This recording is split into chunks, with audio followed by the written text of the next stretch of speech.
thought it appropriate to start with the big picture, to put a planetary framework around creation care.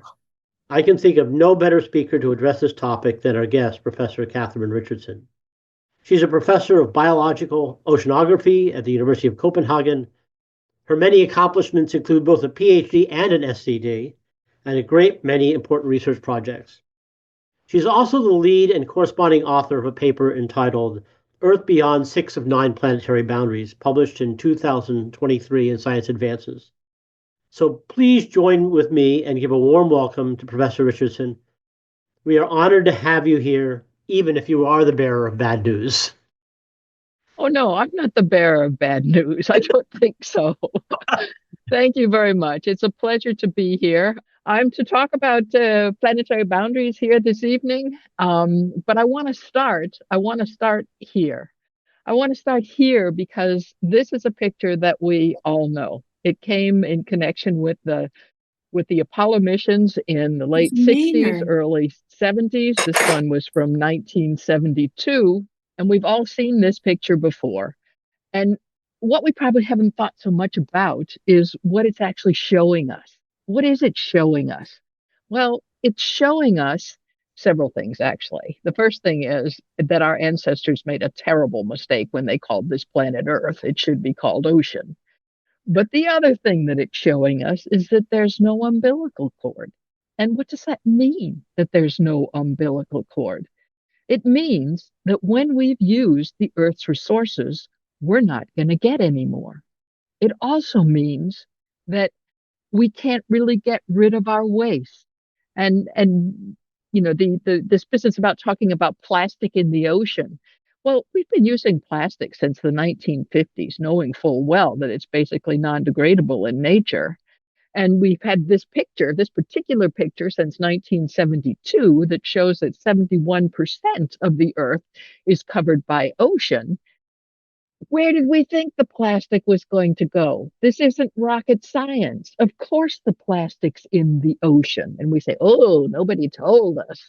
But it wasn't really very difficult once we got this picture in our hands to figure out where the plastic was going to go if we'd wanted to do the thinking. Right now, everybody's talking about climate. And yet, there's nothing very special about having a climate. Every planet has a climate. It's just a question of the energy balance. How much of the the sun's heat energy reaches the surface of the Earth, is retained around the planet, moves around. What does it get into contact? That is the climate. It's the energy balance. And every celestial body has a climate. In our solar system has a climate. What makes this planet unique is the fact that there's life.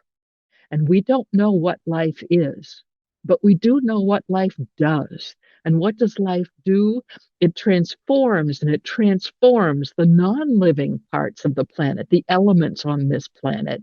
And every time it's been possible to get enough free energy out of such a transformation in order to be able to support life, then a new organism or an organism group has evolved to fill that hole. And for the last approximately 3.5 billion years, it's been the interactions between life, what I'm calling the biosphere here, all living organisms, and the geosphere, or the energy balance and the non-living, the elements here on the planet. It's been interactions between those two spheres that have created the conditions on Earth.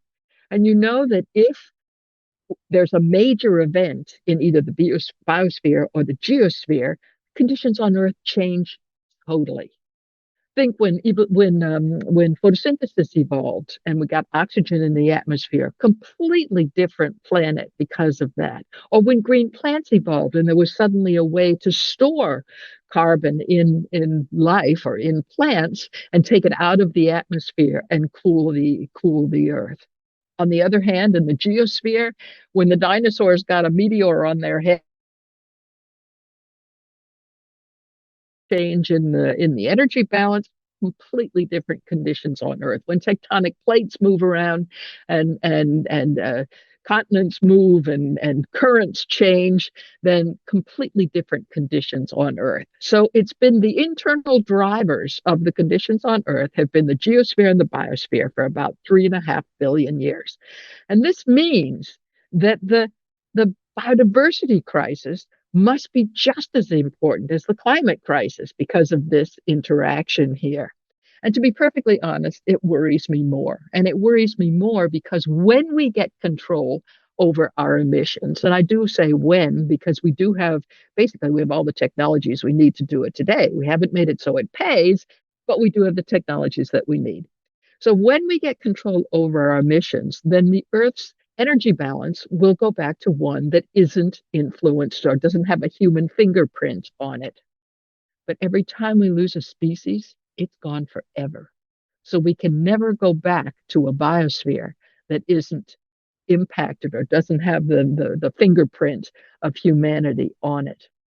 Now, in the last 100 to 150 years, something like that, a new force has evolved that can change the overall conditions of the Earth itself, the overall environmental conditions.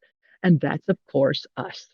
And that's what we call the Anthropocene. And the Anthropocene simply means it's our recognition of the fact that it now has the possibility through its activities to change the overall conditions on Earth.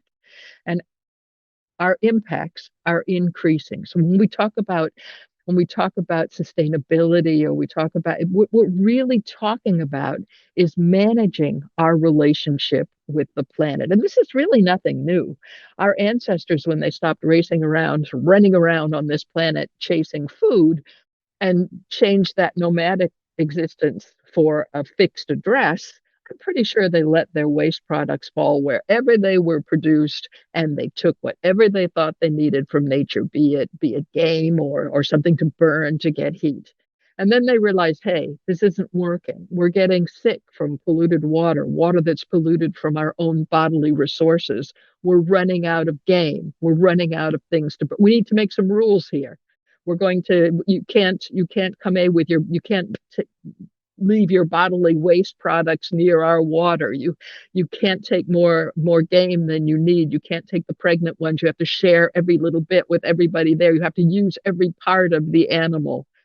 So that that's in the beginning. We never solved that problem. We're still managing our relationship with the local environment. And when we got to be more people, then we realized that we needed to match. We had to we had to manage our relationship with the regional planet as well, or the regional environment as well, because if we want clean air and water here in Denmark, we can't let the Swedes and the Germans and the Poles throw all their waste in the air and water. And what the climate and the biodiversity crisis are telling us now is that we need to manage our relationship with the planet as a whole. And if we're going to have to manage our relationship, which is what I call sustainable development of our societies, if we have to do that, we need to know what we mean by sustainability. And when we talk about sustainability, the Brundtland Report in '87 said it's not just about money and having a black bottom line, it's also about an environmental and a social component. But at that point, they couldn't define what the environmental and social components were. Now we know that the environmental component is that our demand for the Earth's resources should be within the supply of those resources. Right now, if everybody on this planet used resources in the same way that you do in the United States or Canada or we do here in Denmark, you would need more than 4 planets. So the environmental component is that our demand for the Earth's resources is within the supply. And the social component is how we share those resources, those limited resources. They are what they are. Everything we need to survive, except for energy that comes from the sun, everything we need to survive is already here. Everything life needs to survive is already here. Right now, less than 1% of the Earth's human population owns more than the 50% who are poorest. So both on the environmental side, the environmental component of sustainability, and the social component of sustainability, we have a long, long way to go. But I'm going to talk more about the environmental component because if we have to keep our demand for the Earth's resources to within the supply, we need to know what the supply is. And that is what the planetary boundaries are all about. It's a framework that been developing since the zeros just after 2000.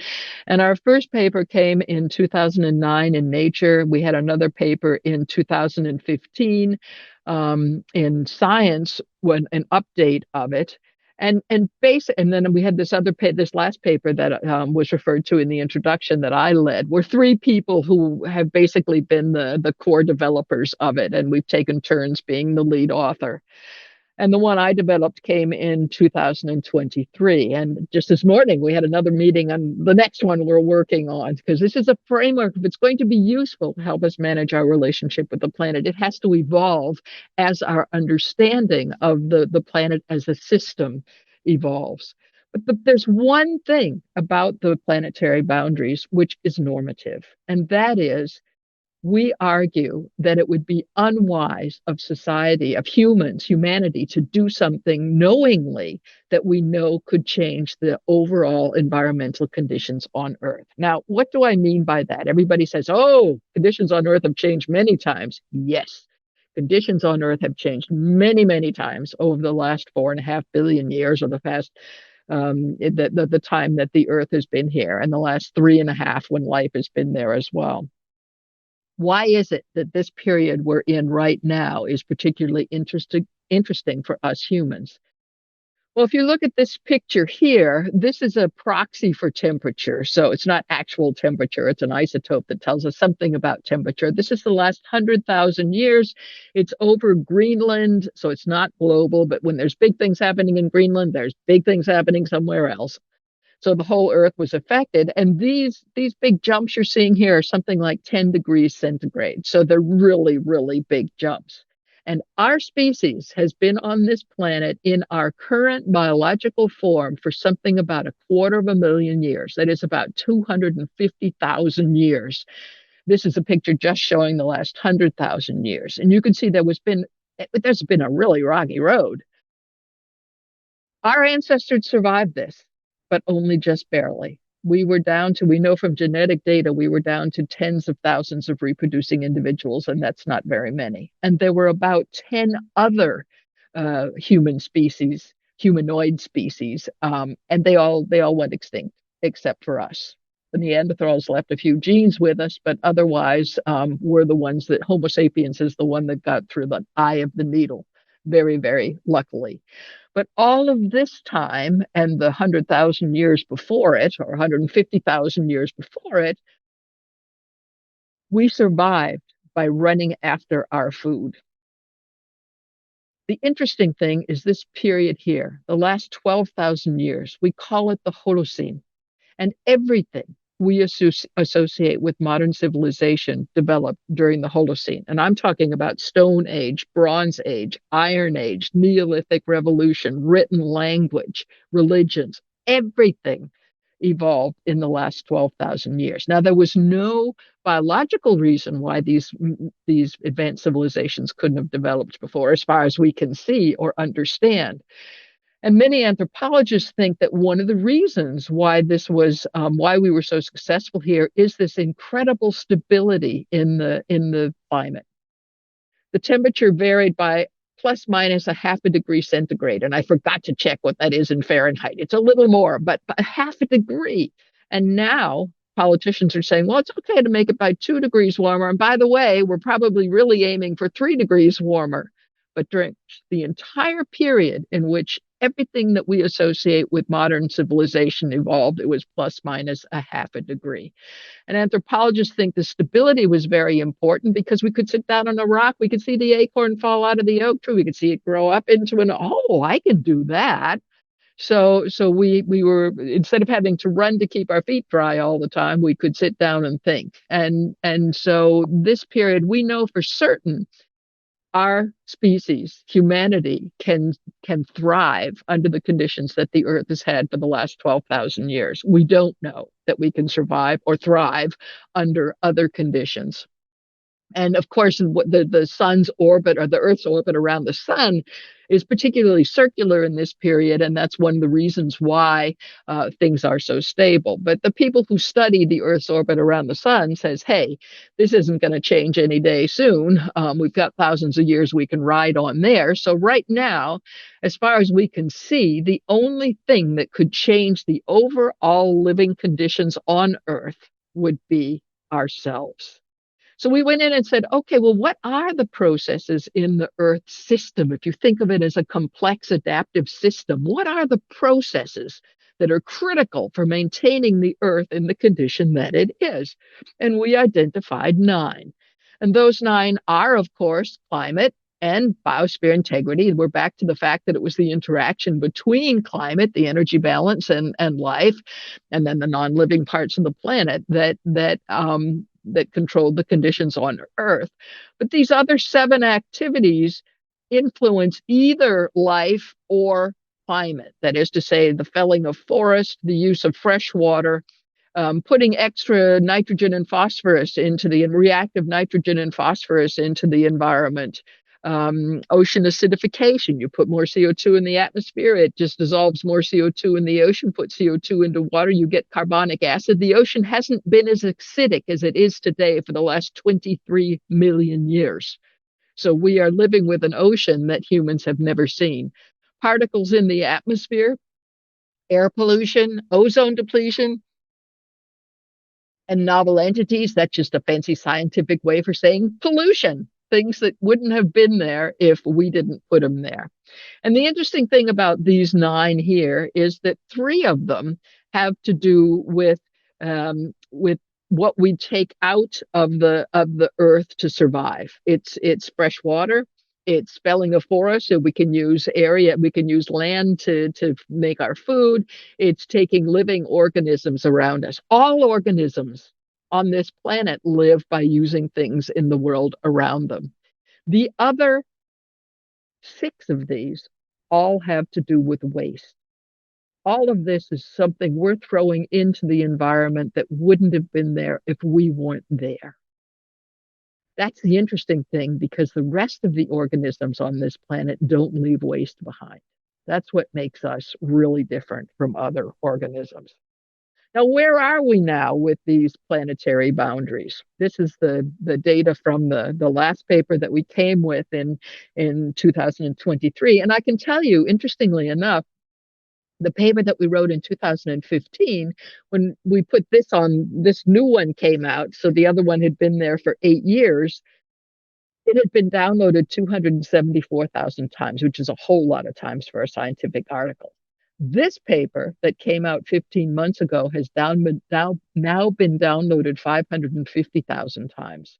So there's a real, this is becoming a very mainstream discussion.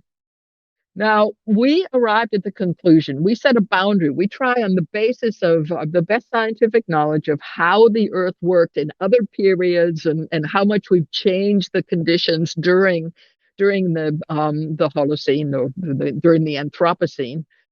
We try and set a boundary. We say, if we can keep this is the pressure, the human pressure on all of these axes is moving out here.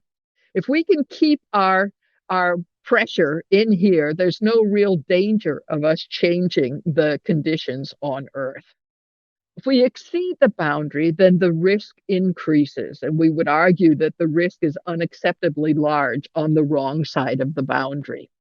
Now, I regret the fact that we called this paper Earth Beyond 6 of 9 Planetary Boundaries, because being on the wrong side of a boundary in itself isn't a problem. In the 1990s, we were on the wrong side, or at least very close to being on the wrong side of the boundary for the ozone depletion.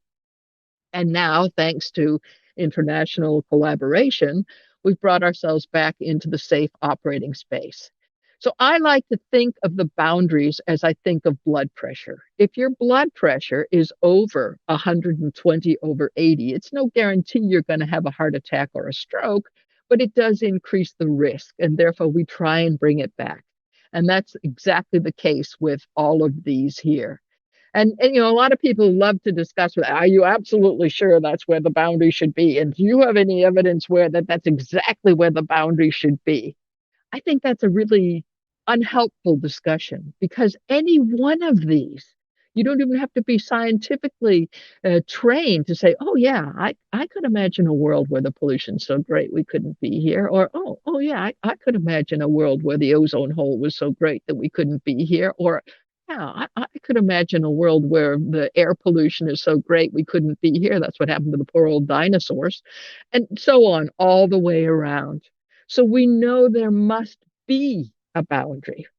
And what scares me most about all of this, if you want to talk about bad news in this, is the fact that when we did this in 2015, for all of the boundaries that we found exceeded in 2015, they're even more transgressed today than they were in 2015. So all the while we're quibbling about whether are we absolutely sure that this is where it is, we are barreling out of these axes, knowing full well that somewhere there is a boundary, even if we haven't gotten it right.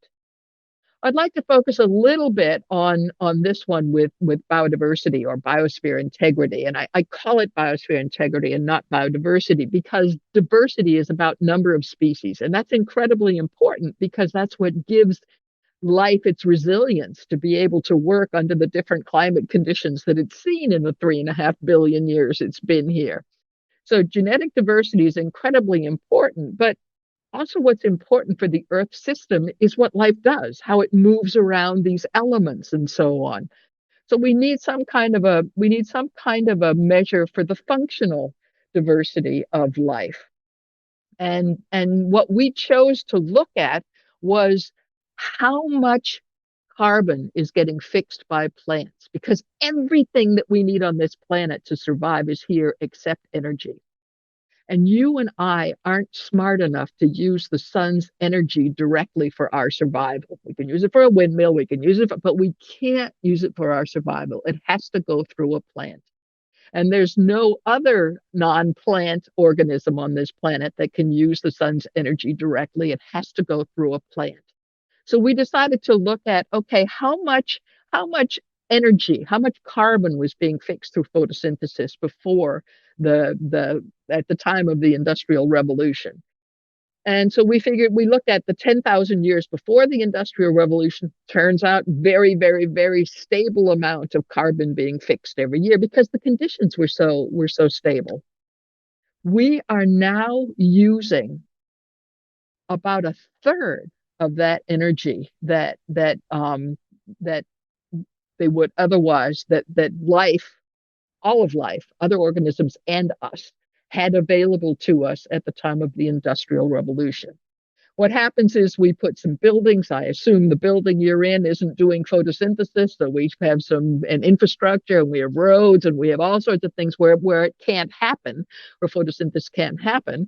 And then we take a whole bunch of natural photosynthesis, forest area, nature, whatever, and we make it to agricultural land. You say, oh, but there's photosynthesis there. Yes, but think about it. You go by a barley field, and it's green from April till maybe July, and then it's all brown. And we do everything we can to make sure no other plants come in there. We spray and we use so we actually reduce, in most cases, the amount of photosynthesis happening.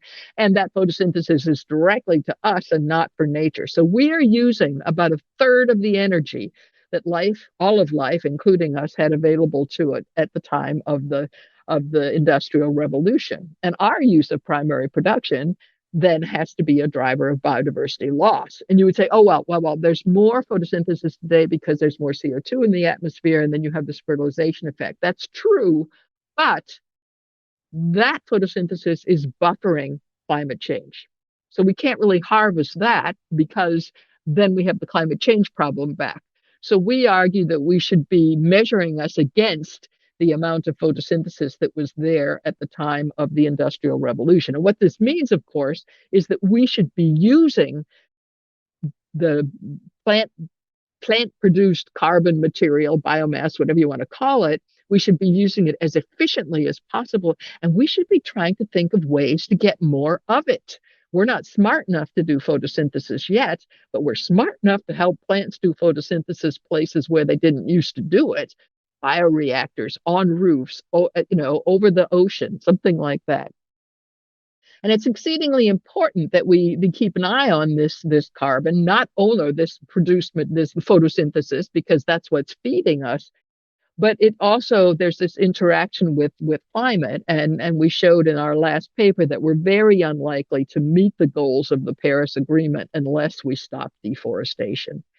And what I think is really exciting at the moment is the fact that we are moving, I think, I mean, Darwin, everyone knows how Darwin shocked society, and also the economic paradigm of 1859 with the origin of species, because he said, we are a product of evolution just like every other organism, which means we're not better than other organisms. We came from the same place. We're not the top of the rung. The other thing, of course, was that you couldn't really have, there are many people that didn't think that you could have economic stability or growth if you didn't have access to slaves. And Darwin says, hey, these aren't animals. They're just like us, products just like us.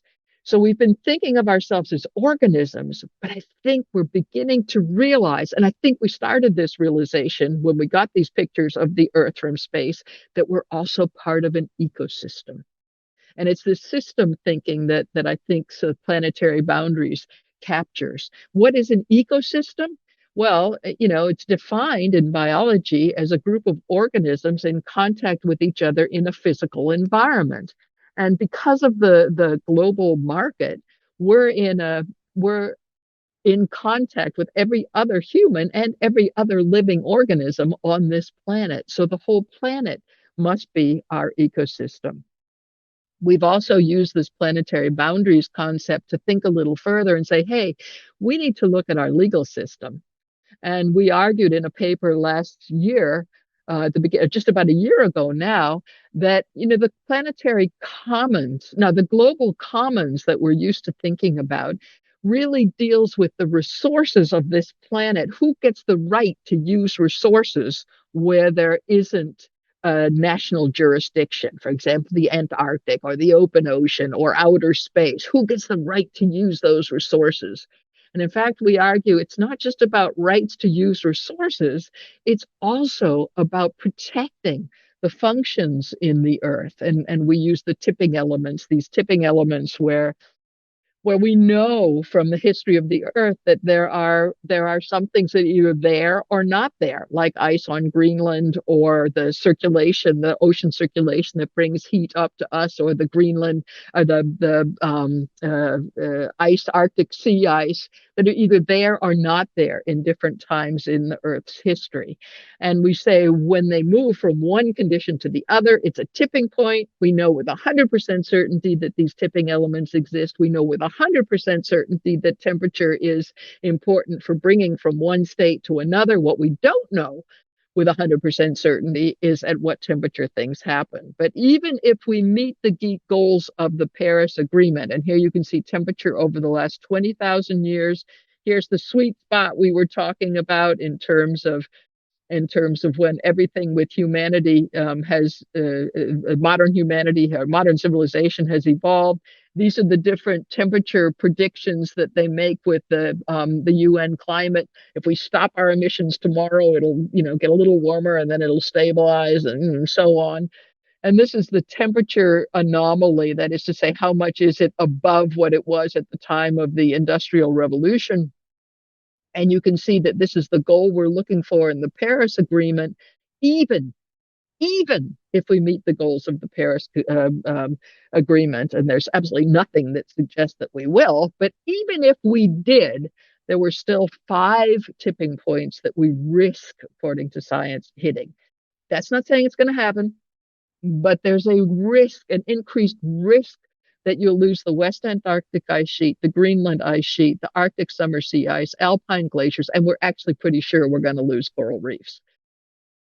Fortunately, about coral reefs, there's no feedback as far as we know to the climate system. It won't make the Earth warmer. All the rest of them will make the Earth warmer. So, when you have ice on the ocean, the Arctic Ocean in the summertime, and the sun hits it, then the heat's reflected away and it stays away from the Earth. It's not in a wavelength that gets absorbed by greenhouse gases. Take the ice away, that heat comes directly into the water. And we all know from our heating systems that water is a wonderful place to store heat. And over 90% of the extra heat that's now stored near the surface of the Earth, giving us climate change problems, is in the ocean. So we're beginning to get a good understanding of the system, the ecosystem that we're a part of.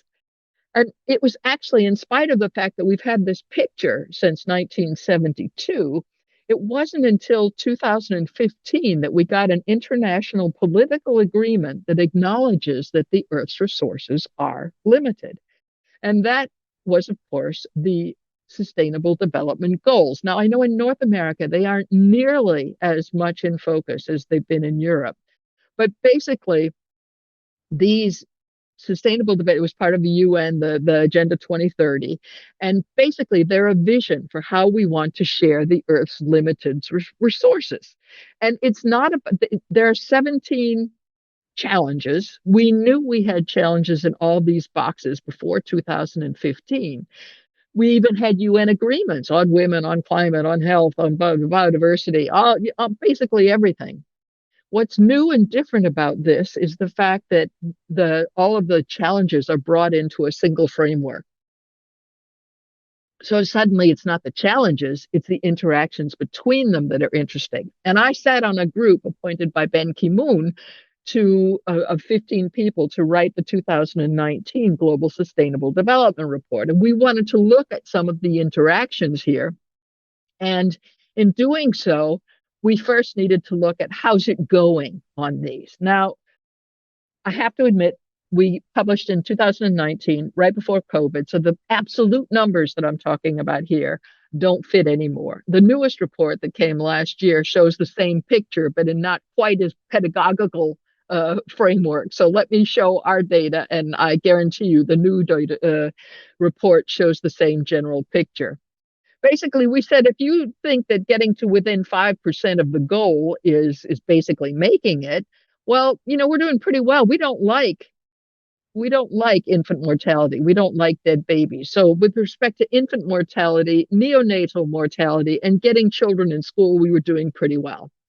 When you look at, if you say, well, no, 5 to 10%, at that point, we were eradicating extreme poverty, ending hunger. That one's not doing as well anymore, thanks to climate change. But literacy among youth and adults, access to sanitation, access to electricity, getting the majority of people on Earth to have these goods, doing really well. So you'd say, yes, this is going really, really well. Where is it that it's going in the wrong direction? And for these over here, the trend is in the wrong direction, saying that we are getting farther away from achieving the goal for every day that goes. What are they? Well, malnutrition.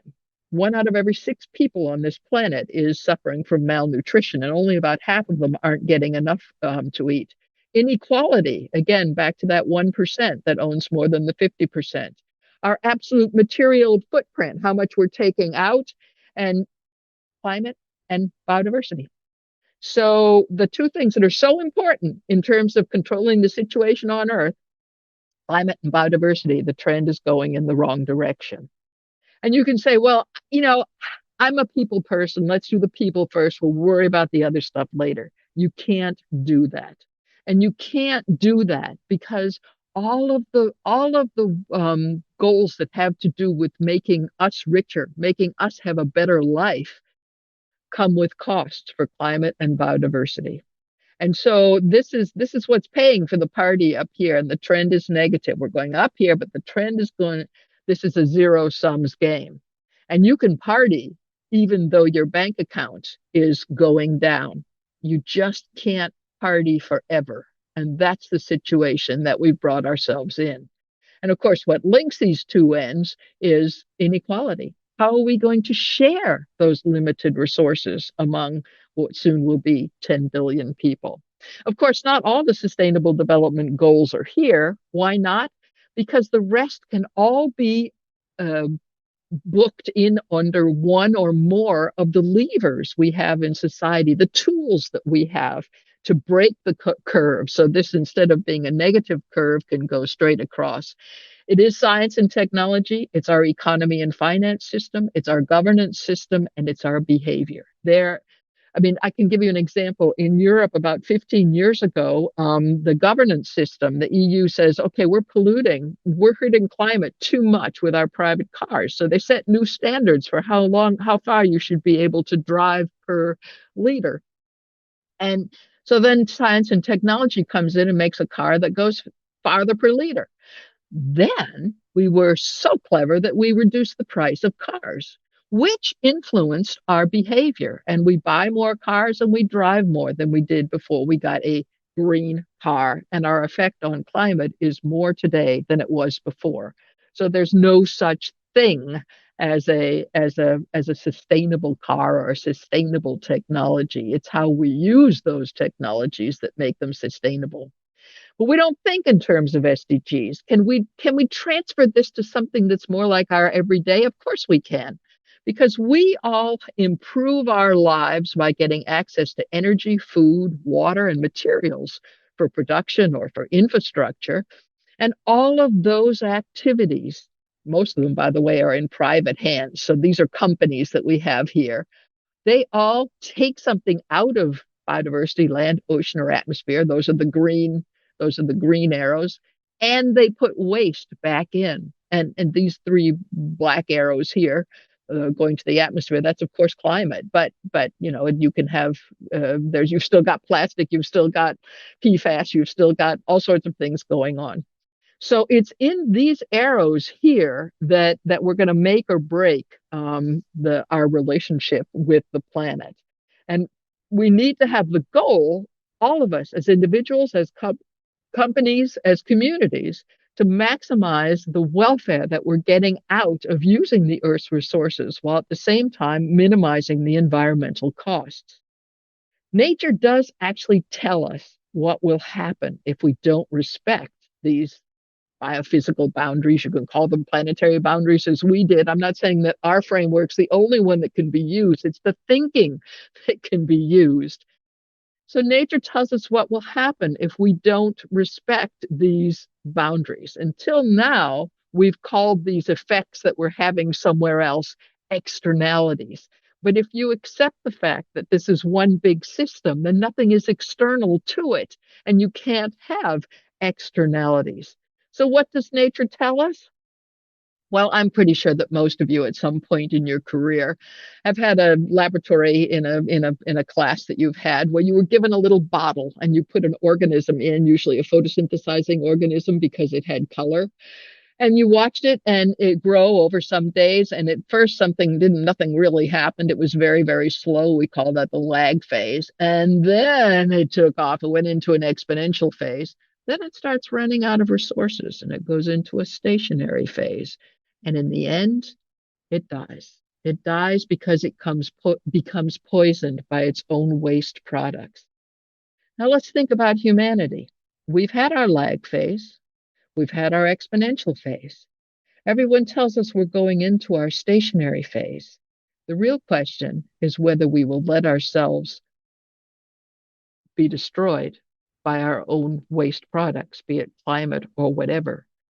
That doesn't happen in natural ecosystems. Organisms persist. Oh yes, there's extinction that happens, but that happens when another organism comes in and does it better, does a job better than the one that was there before. Normally, organisms don't disappear, they persist. And they persist because ecosystems are sustainable circular economies. And that's the ultimate nature-based solution. Now, I've been doing a lot of, I wouldn't really call it advising because I don't get paid for it, but I've been working with the Danish industrial organization, and I met John Elkington, who's the guy that developed the triple bottom line at some point. And he's completely convinced that these, I mean, he just loves these goals because he calls them a purchase order from the future. I think that's pretty amazing. And I really like that idea. You can also think of them as a compass for achieving sustainable development. But I think what's important about them is they force us to acknowledge that we are a part of a system, to acknowledge and respect the ecosystem of which we are a part. So my final slide, a little thinking about what does this mean for us as individuals, as communities. Well, I've got three major points I think I want to make. One is this idea of system thinking, that we are in a system. It's not about super optimizing the whatever we're looking at right here. We have to think the system as a whole. And what worked in the past isn't necessarily going to work in the future. When the oil burning furnace in the church breaks down, the natural thing would be to replace it with an oil burning furnace. But that's not the future. We need to think, we need to respect the inevitable. We have to have respect for the inevitable resource limitation that has to come. The earth has no umbilical cord. So we need to be thinking all of our actions in terms of this resource limitation. And we need to be focusing on the interactions of what everything we do has an interaction with something around us, and making sure that the negative effects are minimized on of those interactions. We need to think in terms of cultural change. And I mean, we've all lived through cultural changes. Think about the change in thinking about smoking, the change in thinking about having bicycle helmets on or ski helmets, the seat belts in cars. So there's been cultural change all the time. We need to be thinking about natural resources as our real currency. It's not money that makes us rich. Money is and has always been a proxy for the earth's resources. Our ancestors bought and sold from each other with naturalia. And then somebody realized that, David maybe doesn't need bread today. Let's give him some coin or give him some seashells he can exchange for bread when he needs it. And that, of course, was money. And for a very long time, we had a gold standard behind our money to remind us that it actually represents real things, the earth's resources. Every living organism gets rich, survives by using the earth's resources. So we need to be accounting with several bottom lines. It's not just a question of what's cheapest money wise. It's much better to be looking at what's cheapest resource wise. And in fact, I chair a high level group in the EU where we're trying to argue now that competitiveness needs to have a timeline on it. So you think about competitiveness in the future, which will inevitably have to do with resource limitation. We need changes in our economic and financial system. We have to make our economic system make it pay to have the behavior that we know we need. And in Denmark, we've just agreed to a tax on farming, on the CO2, the greenhouse gases coming from farming are being taxed. And this isn't a question of trying to be mean to the farmers and make them pay more it's a question of trying to make the behavior that we know we need to have to make it pay to have the right behavior. And right now, we certainly don't have that. And finally, we clearly need a transformation in our cultures and way we approach and use the earth's resources and in respecting the ecosystem of which we are a part. And I've talked here about natural science tipping points, the ice on the Arctic sea ice or the Greenland ice or whatever. There are also social tipping points. like I was saying, about smoking, about and social tipping points, I think, is where the hope is in the future. And social tipping points are really very interesting because they don't, um, first of all, it doesn't, once you get to a certain number of people that want something or will do so, it's going to happen. There'll be a lot of protests, there'll be a lot of noise, there'll be a lot of up and downs. I personally would say I think it's very likely that electric cars are a social tipping point. I know some people are working very, very hard to say it's never going to happen. I won't let it happen. We're going to legislate us way out of this. Blah blah blah blah.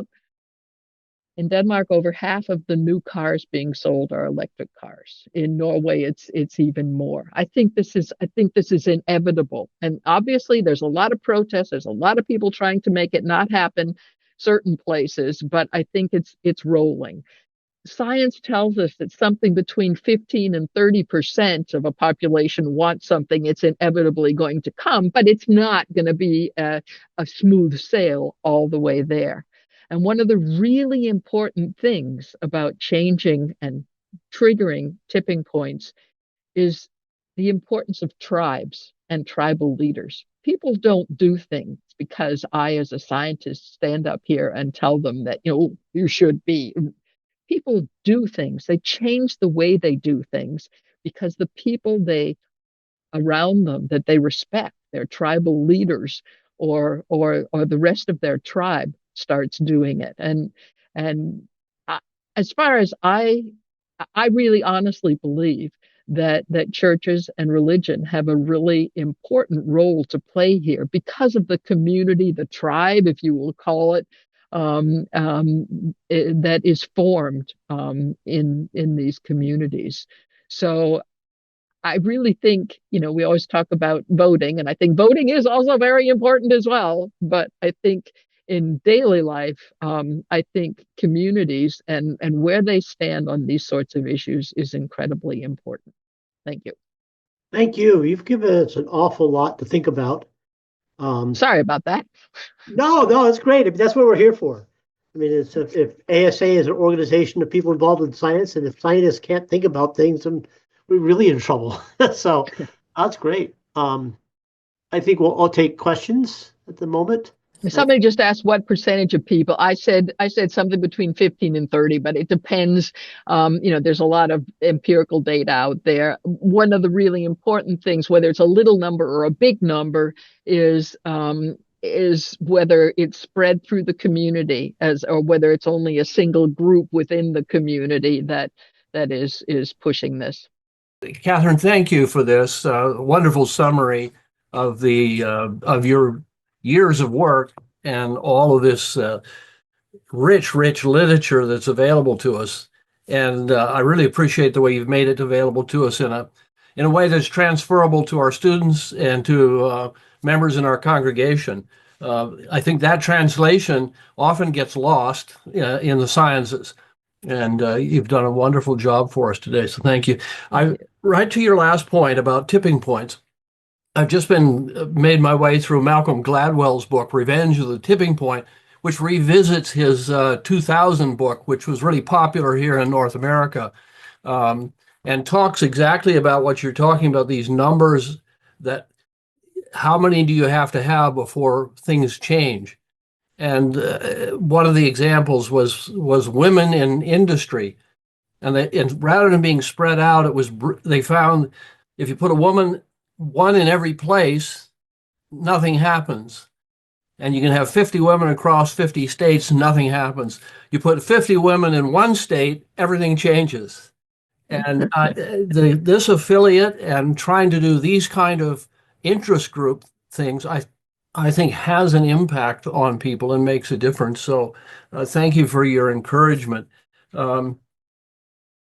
There are several questions, but they're really technical stuff. I think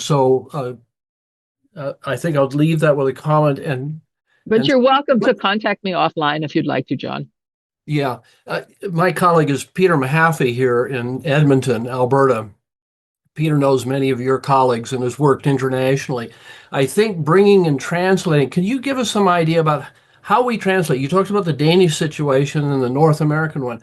How do we translate these kinds of international things into a culture, especially a North American one, which has such built-in doubt about international organizations, the doubt about UN, a doubt about the rest? Do you have any feeling about that?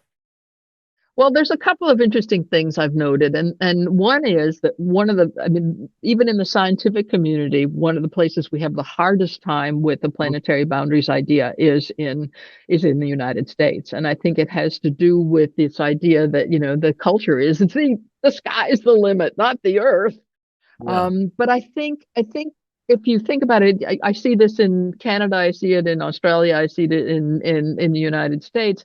Countries that are still very young and living off their resources have a hard time imagining resource limitation. Whereas in Europe, where resource limitation has been very real for a very long time. That's what colonialism was all about. There's a whole lot more je ne sais quoi. The uptake is faster and here, and I think it could have something to do with the culture. In my next life, I'd like to study what that really means, the role of culture in all this.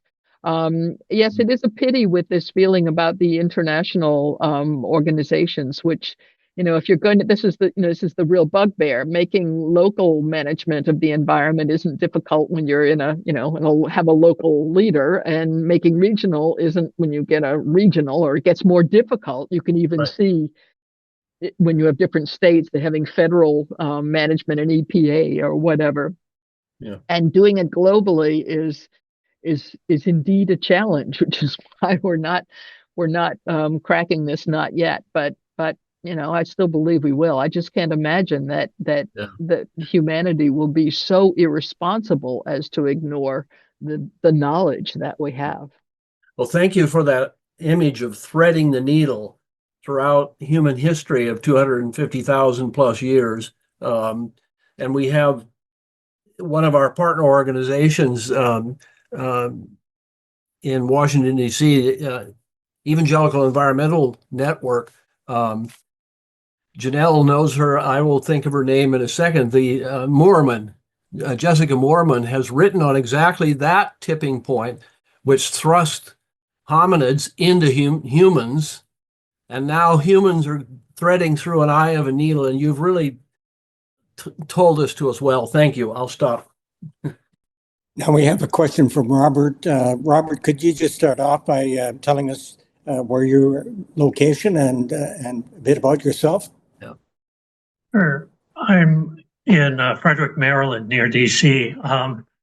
I'm a spiritual leader with an extensive science background, but I am one of those tribal spiritual leaders who's been responsible for curriculum and teaching throughout faith groups ecumenically. And I just wanted to share with you, John Cotter at Harvard Business says, change only happens when there's a sense of urgency.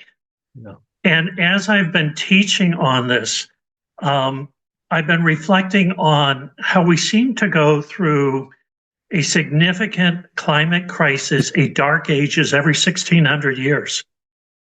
1,600 years ago was the beginning of the Dark Ages. And Professor Eric Klein at University of Maryland has done an excellent book called 1177 BC, which is about 3,200 years ago.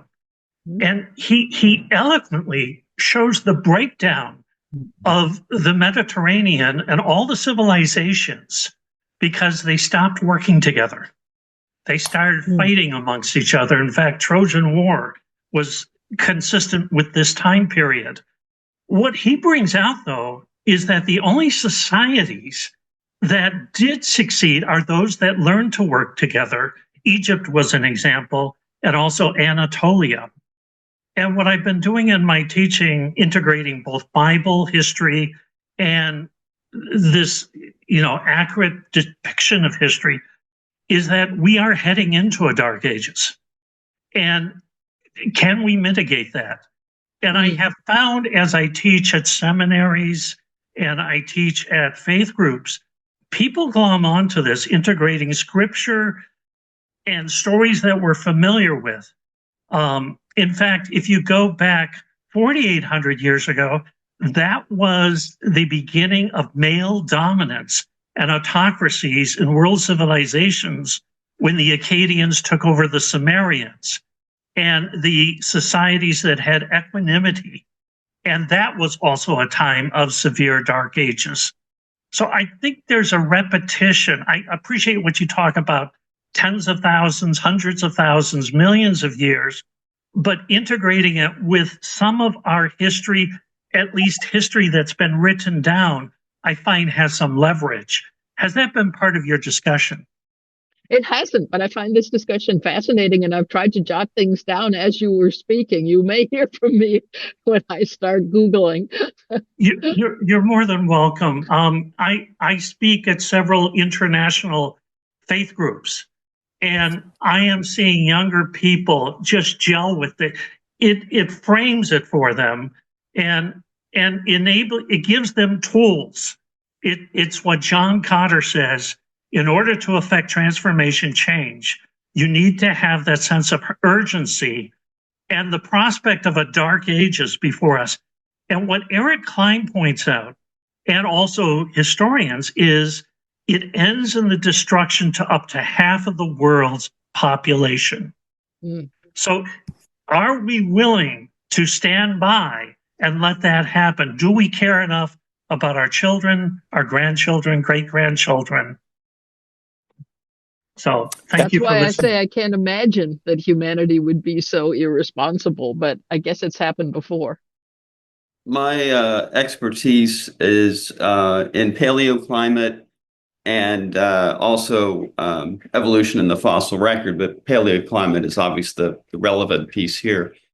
But my question actually has to do with economics, and it seems like almost all global economies assume unlimited growth. In other words, you determine the strength of the U.S. economy by how much growth there is. And not only do they want growth, but even a time of stability with non-growth is thought of as negative. You know, our economy didn't grow last year. This is really bad. And you had that growth thing in that 17 things. One of those was economic growth, like it's a good thing or a necessary thing. Well, yeah, but anyway, do you have any thoughts on how we get get a conversation around that? Yeah, I do.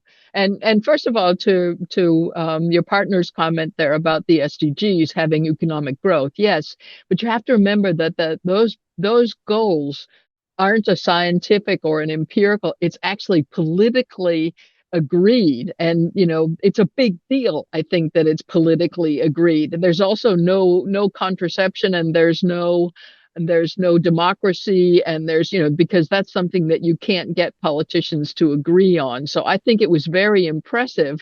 That was in 2015. That's also when the Paris Agreement was accepted. So 2015 was really amazing, getting those agreements. And I don't want to have to defend everything that was in there. But in terms of the economy, clearly, you cannot continue to have growth as we define it. And be able to, and it's completely incompatible with a planet with limited resources, completely incompatible. But that's a non-starter of a conversation. So I prefer to say that I'm agnostic with respect to growth. I believe the economic system is one that is created by humans, and it can also be recreated by humans, and it's slowly being changed, like here in Denmark, where we're putting a price on emissions, even burps by cattle. There are changes. If we actually put the prices in for what we're using, and also with respect to care, with respect to the unpaid jobs in our societies that we're absolutely dependent upon. If we really had prices, had the right price signal on it, I think we would find that growth as we know it, it wouldn't be there. And there are a lot of different attempts at the moment to redefine growth, or well-being, that should be a well-being economy instead of a growth economy. So I think we're in a really interesting period of turmoil there. But no, the way we have defined success and economic growth is ridiculous, and it is incompatible with living on a planet with limited resources. But it's also a stupid system. I mean, let's think about it. The people that made it didn't want growth to be, or gross national product to be as used as it is. And what happened in Japan when you had a tsunami? Tremendous growth, because money was moving around like crazy. But I'm not sure that it was a better life for the people. So I consider the economic system work in progress. Thank you very much, Katherine. You really laid out an agenda for the Creation Care Affiliation group, and give us a lot to think about, and a lot of how we structure what goes ahead. It's been you and I guess your co-authors have given us a lot to think about and hopefully act upon. I also want to thank the participants. I know it is in the middle of the workday here on Monday. I'm glad you all could make it, and hopefully you'll get involved with the Creation Care Affiliation group, and at least. So I want to thank you for being here. Let's give Katherine a round of applause. So unmute yourself and give her a